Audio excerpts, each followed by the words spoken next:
Assalamualaikum warahmatullahi wabarakatuh. Salam sejahtera untuk kita semua. Anak-anak sekalian, selamat berjumpa kembali dalam layanan bimbingan konseling dalam bidang sosial. Kali ini materinya adalah tentang penyuluhan cara pencegahan nafsa dan tindak kekerasan siswa di lingkungan SMP Negeri 277 Jakarta.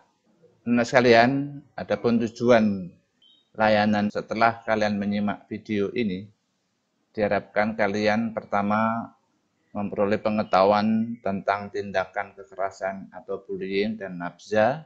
Yang kedua, memahami cara mencegah tindakan kekerasan atau bullying dan nafsa. Dan video ini akan diawali dengan sambutan atau pengarahan kepala sekolah.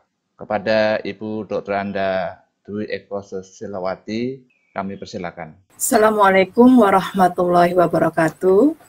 Waalaikumsalam warahmatullahi wabarakatuh. Alhamdulillahirabbil alamin. Wassalatu wassalamu ala asrafil anbiya'i wal mursalin wa ala alihi wa sahbihi ajmain, amma ba'du. Yang kami hormati Kepala SMP Yusa, Bapak Wakil Kepala Sekolah dan staf, para narasumber, para guru konseling, dan anak-anak kami, siswa-siswi SMP Negeri 277 dan SMP Yusa yang berbahagia. Pertama-tama marilah kita panjatkan puji syukur kehadirat Allah Subhanahu wa taala yang telah memberikan kasih sayangnya kepada kita sehingga kita pada hari ini dapat bertatap muka dalam acara penyuluhan cara pencegahan nafsa dan tindak kekerasan. Salawat dan salam senantiasa tercurah pada junjungan kita Nabi besar Muhammad SAW, keluarga dan sahabat beliau yang telah berjuang demi tegaknya ajaran Islam di muka bumi. Saya atas nama Kepala Sekolah SMP Negeri 277 Jakarta menyambut baik serta mengapresiasi atas terlaksananya kegiatan penyuluhan cara pencegahan nafsa dan tindak kekerasan. Semoga dengan adanya penyuluhan ini, generasi muda kita menjadi lebih paham terhadap cara pencegahan nafsa dan tindak kekerasan, sehingga harapan kita untuk menyelamatkan generasi muda dari bahaya narkoba dan tindak kekerasan dapat terwujud dengan mudah.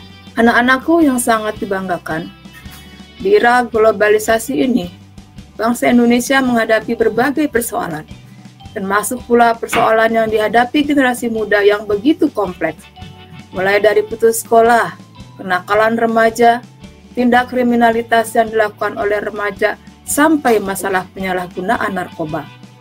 Penyalahgunaan dan peredaran gelap narkoba, psikotropika, dan zat adiktif lainnya dengan berbagai implikasi dan dampak negatifnya merupakan suatu masalah internasional maupun nasional yang sangat kompleks, yang dapat merusak dan mengancam kehidupan masyarakat, bangsa, dan negara, serta dapat melemahkan ketahanan nasional dan menghambat jalannya pembangunan.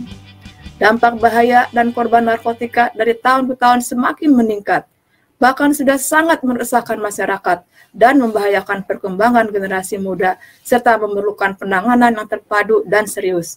Oleh karena itu, pemerintah Indonesia telah bertekad bulat bahwa penyalahgunaan dan peredaran gelap narkoba merupakan bahaya yang harus ditangani secara dini dengan melibatkan seluruh potensi yang ada, baik pemerintah, sekolah, maupun pihak-pihak yang terkait. Anak-anakku semua, mengkonsumsi narkoba tidak ada manfaatnya sama sekali, bahkan berdampak buruk bagi kesehatan karena menyerang saraf otak.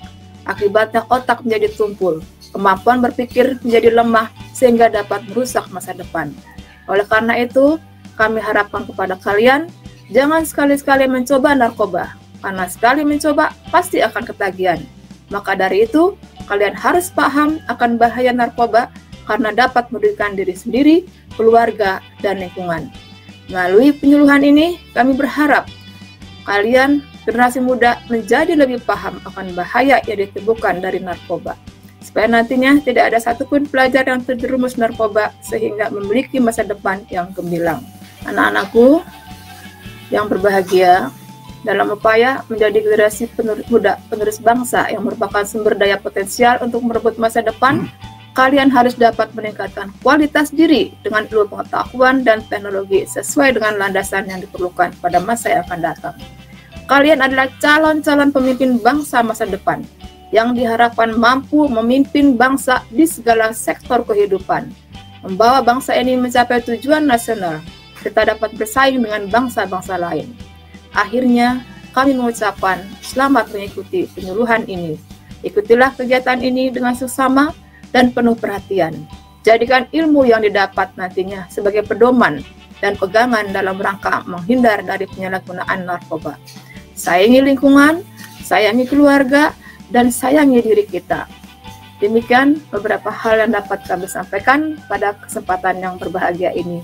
Semoga Allah Subhanahu wa Ta'ala senantiasa membimbing kita dalam lindungannya. Amin ya Rabbal Alamin.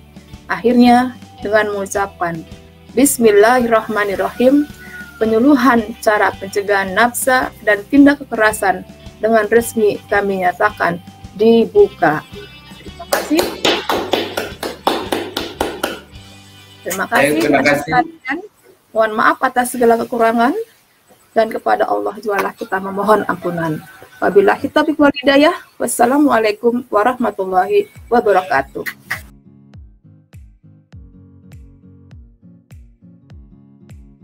Assalamualaikum warahmatullahi wabarakatuh. Perkenalkan, nama saya Muhammad Hafiz dari kelas 83. Izinkan saya untuk menyampaikan pandangan tentang bullying.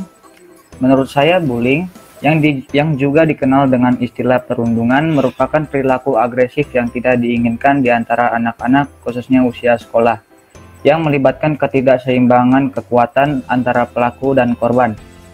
Dan yang saya ketahui bullying itu ada 4, yaitu yang pertama ada bullying verbal, kedua bullying fisik, yang ketiga bullying relasional atau sosial, dan yang keempat bullying elektronik atau bullying cyber. Untuk bullying verbal dan bullying fisik akan disampaikan oleh adik kelas 7 yaitu Fazri. Sedangkan saya akan berpendapat tentang bullying yang ketiga dan keempat, yaitu bullying relasional atau sosial dan bullying elektronik atau cyber. Bullying relasional atau sosial, perilaku ini dapat mencakup sikap-sikap yang tersembunyi seperti pandangan yang agresif, tawa mengejek, dan lirikan mata. Sedangkan bullying cyber atau elektronik biasanya ditunjukkan untuk meneror korban dengan tulisan, animasi, gambar, dan rekaman video yang bersifat menyakiti atau menyudutkan. Adapun sebab-sebab perilaku bullying adalah: 1. Perasaan ingin menunjukkan kekuasaan dan kekuatan. Yang kedua, dorongan untuk mendapatkan kepuasan. Ketiga, keinginan untuk balas dendam. Dampak negatif bullying bagi orang yang menjadi korban. Yang pertama, terganggu fisiknya seperti cedera, terluka, dan sebagainya. Kedua, terganggu prestasi belajarnya seperti nilai jelek, tidak konsentrasi dalam belajar. Sikap yang bisa diambil untuk melawan tindakan bullying: yang pertama, bersikap tenang saat ada yang mengganggu. 2. Jangan biarkan emosi terpancing. Ketiga, jika melihat ada teman yang menjadi korban, maka tolonglah korban dan laporkan. Dengan mengetahui apa itu bullying, saya mengajak teman-teman untuk menghindari atau menjauhi tindakan bullying, karena tindakan tersebut dapat meragukan kita sendiri dan orang lain. Demikian pandangan saya mengenai bullying. Mohon maaf bila ada salah kata. Saya akhiri. Wassalamualaikum warahmatullahi wabarakatuh.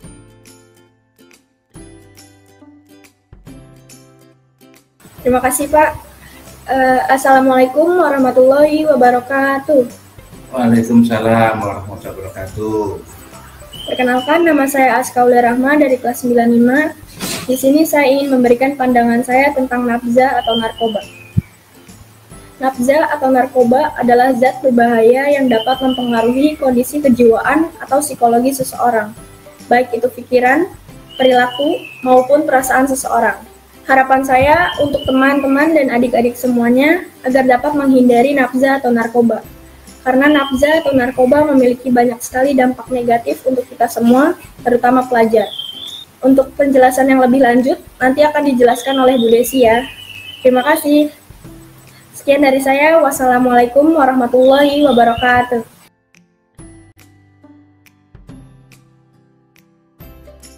Assalamualaikum warahmatullahi wabarakatuh. Salam warahmatullahi wabarakatuh. Selamat pagi kepada Bapak Ibu Guru, teman-teman, dan Ibu Kepala Sekolah yang saya cintai. Pagi ini saya akan memberikan pandangan saya tentang bullying. Menurut saya, bullying merupakan salah satu bentuk kekerasan yang dilakukan oleh satu atau sekelompok orang dengan sengaja yang melakukan tindakan yang bersifat negatif secara berulang kali, yang tujuannya adalah menyakiti, merendahkan, atau menjatuhkan harga diri orang lain. Di sini saya akan menjelaskan bullying verbal dan bullying fisik. Yang pertama, bullying verbal. Bullying verbal adalah bullying yang melalui kata-kata. Contoh bullying verbal adalah mengejek, memaki, dan menghina. Yang kedua, bullying fisik. Bullying fisik merupakan tindakan intimidasi sebagai usaha mengontrol korban dengan kekuatan yang dimiliki pelakunya. Contoh bullying fisik diantaranya menendang dan memukul. Pesan-pesan saya untuk teman-teman yang mungkin melakukan bullying, saya berpesan untuk stop bullying, karena bullying dapat mengakibatkan korbannya stres dan menjadi takut untuk bergaul. Sekian dari saya, maaf jika kalau ada salah kata. Assalamualaikum warahmatullahi wabarakatuh.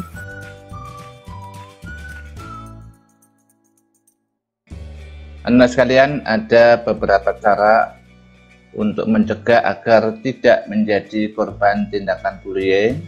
Yang pertama, hindari membawa atau memakai barang-barang mahal atau uang yang berlebihan. Kedua, jangan sendirian, terutama di tempat sepi. Yang ketiga, hindari cari gara-gara dengan pelaku bullying.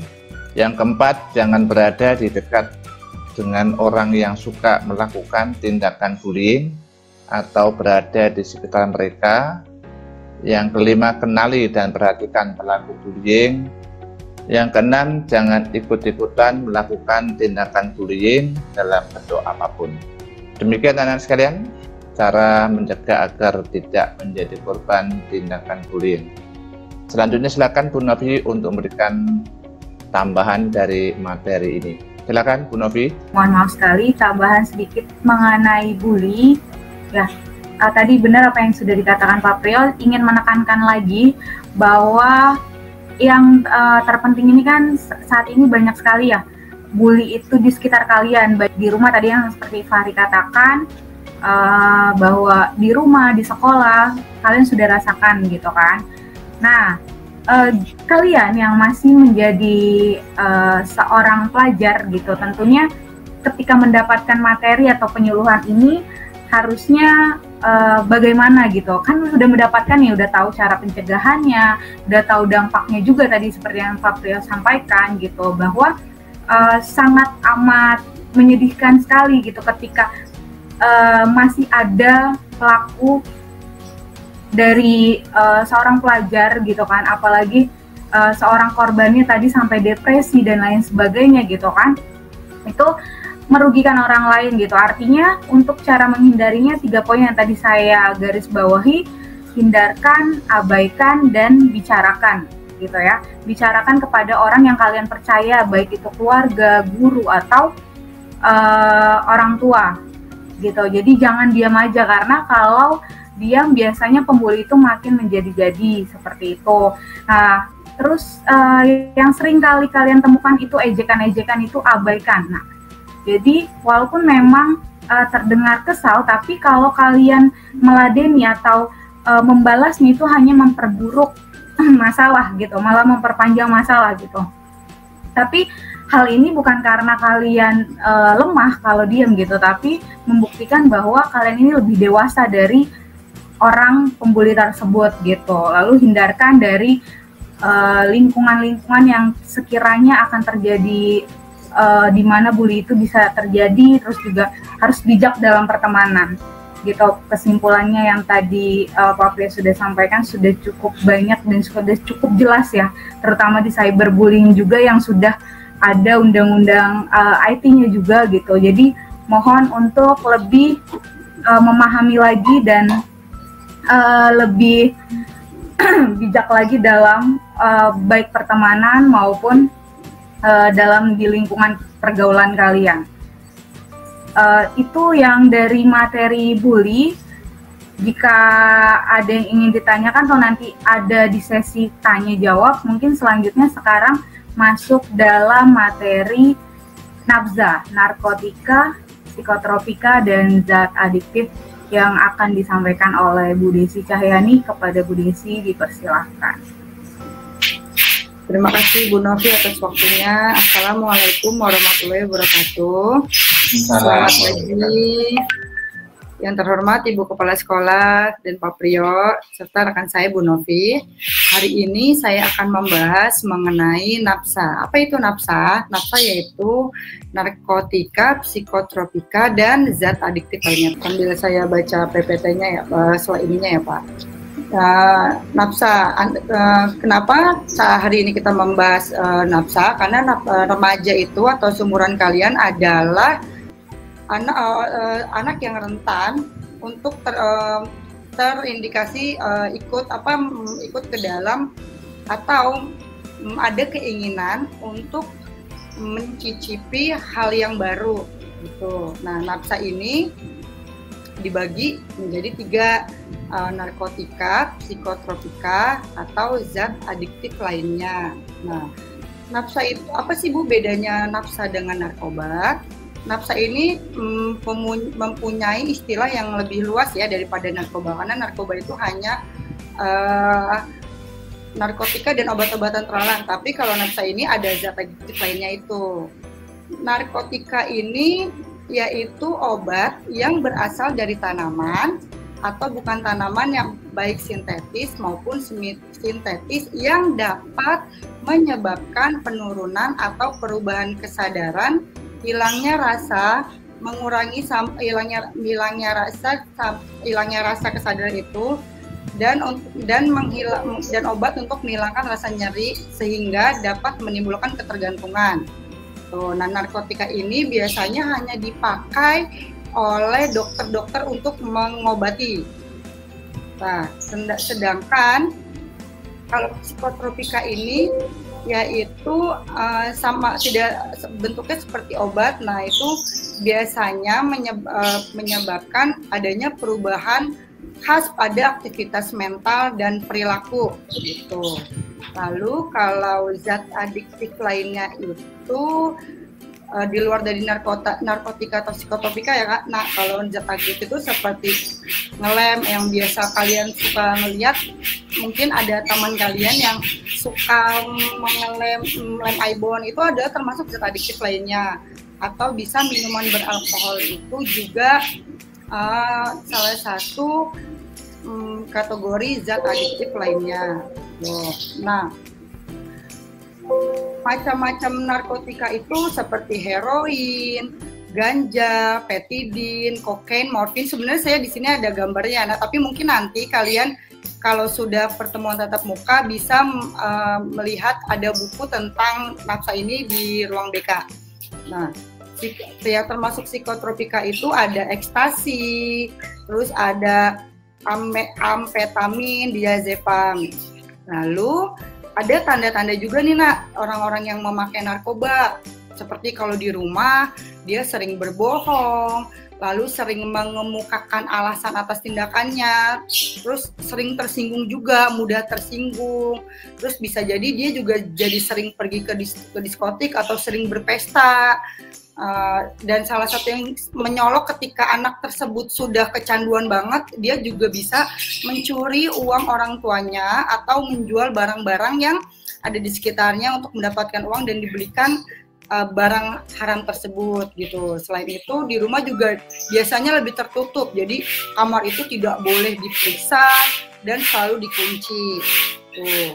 Nah, kalau di sekolah biasanya anak tersebut mulai agak lambat dalam memberi tanggapan.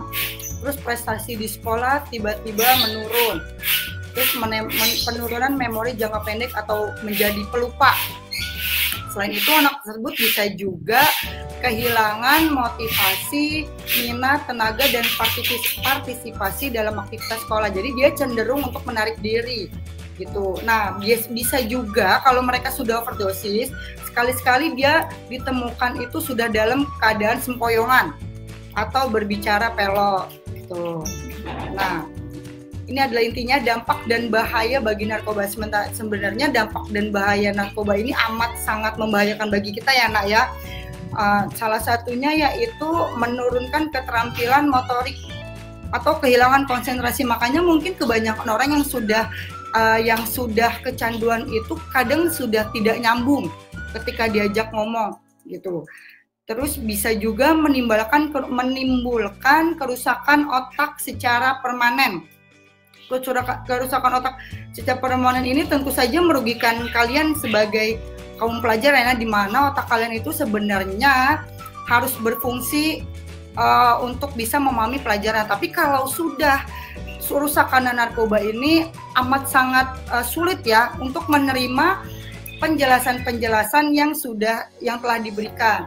Selain itu, narkoba ini juga memperlambat kerja sistem syaraf pusat otak gitu. Terus mengganggu penalaran juga, itu yang menyebabkan kalian nggak nyambung-nyambung gitu loh kalau dijelaskan. Lalu dampak penyalahgunaan nafsa yang melalui hisapan ini bisa saja menyebabkan kerusakan paru. Jadi nanti akan ada iritasi dalam jalan pernafasan karena pengaruh dari obat-obatan itu yang sudah masuk ke dalam paru-paru itu. Ya gitu. Selain itu juga bisa menyebabkan hepatitis atau HIV/AIDS karena penggunaan jarum suntik yang digunakan berkali-kali gitu. Karena kalau sudah mulai kecanduan atau sudah mulai mencoba seperti itu, pasti kalian sudah saling sharing alat yang digunakan oleh teman-teman kalian gitu. Makanya orang yang sudah yang sudah mencicipi narkoba berpotensi untuk terkena penyakit paru-paru, hepatitis, dan bahkan bisa terkena HIV/AIDS yang sampai saat ini setahu saya belum bisa ditemukan obatnya. Nah, undang-undang tentang narkotika ini sudah banyak yang diterbitkan oleh pemerintah ya, Nak ya. Salah satunya yaitu Undang-Undang Nomor 35 Tahun 2019 Pasal 112. Jadi setiap orang yang tanpa atau hak atau melawan hukum memiliki, menyimpan, menguasai atau menyediakan narkoba golongan 1 bukan tanaman dipidana penjara paling singkat 4 tahun dan paling lama itu 12 tahun penjara, dan denda pidana paling sedikit 800 juta rupiah. Tuh, banyak sekali kan denda yang harus dikeluarkan ketika kamu sudah tertangkap oleh polisi gitu, dan paling banyak 8 miliar rupiah. Atau selain itu ada juga undang-undang lain tentang kepemilikan, penyimpanan, dan menyediakan narkoba. Itu aja baru golongan 1 ya, karena narkoba itu jenisnya banyak sekali. Yaitu pelaku yang menyimpan narkoba beratnya melebihi 5 gram akan dipidana seumur hidup. Bayangkan ketika kalian mempunyai atau ketika ada penyelidikan atau ketika ada penggerebekan kalian memiliki 5 gram salah satu narkotika itu, kalian itu bisa dipidana seumur hidup. Bayangkan kalian sekarang umurnya masih berapa, ketika sudah di seumur hidup itu sampai umur berapa nanti jadi. Maka dari itu diharapkan tidak remaja seperti kalian, anak-anak ibu khususnya dan anak-anak Kaisa atau anak-anak lainnya menonton live ini tidak dipersilakan untuk mencicipi atau mencoba-coba. Awalnya mungkin kalian ditawarin sama temennya, jadi coba aja gitu. Tapi jangan sekali-kali untuk mau, karena dampak negatif atau dampak buruk yang akan kalian dapatkan itu amat sangat merugikan kalian. Bisa saja kalian juga kehilangan masa depan kalian, padahal umur kalian masih di bawah umur dan masih perlu untuk meraih cita-cita kalian gitu. Jadi pesan saya, jauhi narkoba, jangan pernah mencoba atau tergiur untuk mencicipi, karena dampaknya luar biasa sekali. Itu saja Pak Priyo penjelasan dari saya mengenai narkoba, psikotropika, dan zat adiktif lainnya. Terima kasih. Baik, terima kasih Bu Desi yang sudah menyampaikan materi tentang Nabza. Bu Novi ada tambahan? Iya Pak, mau sedikit mengingatkan lagi Tadi sudah banyak dijelaskan oleh Bu Desi ya, saya hanya menambahkan sedikit, menegaskan bahwa yang sudah kalian ketahui mungkin banyak di lingkungan kalian juga. Jadi ingat ya nak, perbedaan antara narkotika, psikotropika, dan zat adiktif itu 3 hal yang berbeda. Kalau narkoba itu kan cenderung pada obat-obatan gitu ya, bahan yang bukan untuk diminum gitu. Terus juga yang biasanya dihisap, mungkin kalian di lingkungan kalian pernah ngeliat ngisap digulung-gulung pakai apa gitu kan. Terus juga bisa disuntik yang tadi Bu Desi katakan. Nah kalau psikotropika ini yang seperti ekstasi, heroin gitu, ganja, yang mungkin kalian tidak asing lagi untuk didengar. Nah yang zat adiktif ini yang sudah mungkin saya sering kali lihat atau gap di jalanan atau di pasar-pasar ya, yang seringkali anak sekolah cabut atau bagaimana, itu yang ngelem, terus juga yang biasanya rokok ini masuk ada zat adiktifnya gitu. Jadi kalau kalian sudah mencoba mulai hal-hal seperti ini, bahaya sekali, itu akan berawal dari rokok, ada kemungkinan nanti naik lagi tingkatannya ke yang sabu-sabu dan lain sebagainya, psikotropika dan narkoba lainnya gitu. Nah ini jangan sampai gitu. Mungkin benar yang tadi dikatakan Bu Desi, awalnya coba-coba atau ditawarin oleh teman-teman kalian gitu, atau kepo rasanya, itu tidak perlu kalian ketahui, karena ketika sudah kecanduan itu yang menjadi bahaya dan merugikan diri kalian sendiri gitu. Dan biasanya hal ini terjadi pada beberapa orang yang mungkin lingkungannya ya, lagi-lagi kita harus pintar memilih lingkungan atau circle kita, sekeliling kita, teman-teman kita. Jika itu memang tidak baik, ya sudah, apa yang harus kita lakukan? Berarti tahu kan, kita tidak, bukan berarti kita tidak berteman nggak apa-apa, asalkan kita tahu batasannya gitu. Jadi tidak perlu lebih dalam lagi untuk mengetahui hal tersebut gitu.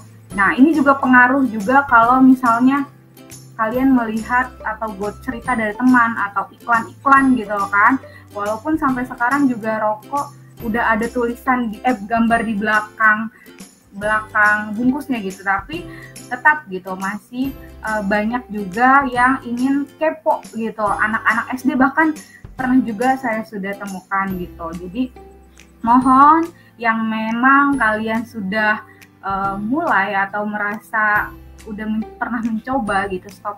Nah diharapkan stop sekarang. Sebenarnya ada gerakan anti narkoba nih Pak Priyo, waktu itu pernah saya terapkan. Mungkin untuk ice breaking bisa atau tidak memungkinkan ya Pak Priyo? Mungkin nggak Pak? Ice breaking? Iya, mungkin yang di rumah bisa ikuti gerakannya ya? Atau Bapak Ibu? Bisa Bu, silakan Bu. Kalau Bu Novi mau melakukan ice breaking. Ya, Fahri bisa ikuti ya. Pertama tangannya ke depan, dikatakan C, tangannya warna kamera ya. Ke depan ya. C, ya. No. Drugs. Nah. Ya, karena narkoba merusak brain and body. SMP 277 atau SMP Yusa, stop narkoba sekarang juga. Terima kasih atas kehadiran Ibu Kepala Sekolah dan Ibu Novi dan Bu Desi selaku narasumber pada pagi hari ini, dan Ananda Fahri dan juga tadi Hafiz dan Aska sudah mengisi acara ini. Semoga bermanfaat untuk di lingkungan sekolah kita, khususnya ya SMP Negeri 277 dan juga SMP Yusa selaku sekolah-sekolah basis sekolah kita. Dan tentu pada umumnya kepada generasi muda seluruh dunia ya, bila perlu ya, terhindar dari masalah bullying dan masalah nafsa tadi. Terima kasih. Assalamualaikum warahmatullahi wabarakatuh.